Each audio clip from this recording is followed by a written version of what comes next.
আসসালামু আলাইকুম dear students, আশা করি তোমরা সবাই ভালো আছো এবং সুস্থ আছো। চলো আজকে যে বিষয়টা নিয়ে আলোচনা করব, ওয়ার্ডস উইথ প্রিপোজিশন টু, অর্থাৎ যেই ওয়ার্ডগুলোর সাথে প্রিপোজিশন টু থাকবে সেগুলোর পরে টেক জিরান অর্থাৎ ভার্বের সাথে কি করে, আইএনজি যুক্ত করে। এমন ওয়ার্ড কোনগুলো? যেমন দেখো, be used to, be accustomed to, look forward to, তারপরে adapt to, object to, adjust to, in addition to এবং with a view two.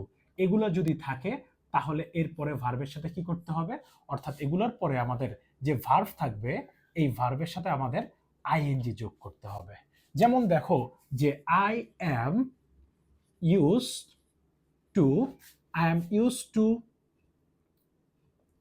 I am used to playing, I am used to playing cricket, cricket.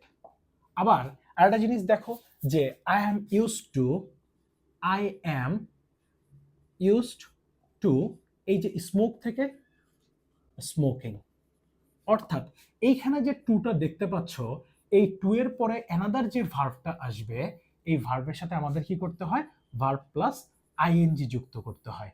তাহলে আজকে থেকে এই ওয়ার্ডগুলো একটু মাথায় বসাই নিবে যে be used to, be accustomed to, look forward to, adapt to, object to, adjust to, in addition to, with a view to. এগুলোর পরে অ্যানাদার একটা ভার্ব দেখতে পারলে অবশ্যই এরপরে ভার্বের সাথে আইএনজি যুক্ত করবে। দেখা হচ্ছে নতুন একটা ভিডিও নিয়ে। ততক্ষণ ভালো থাকো, সুস্থ থাকো। আসসালামু আলাইকুম।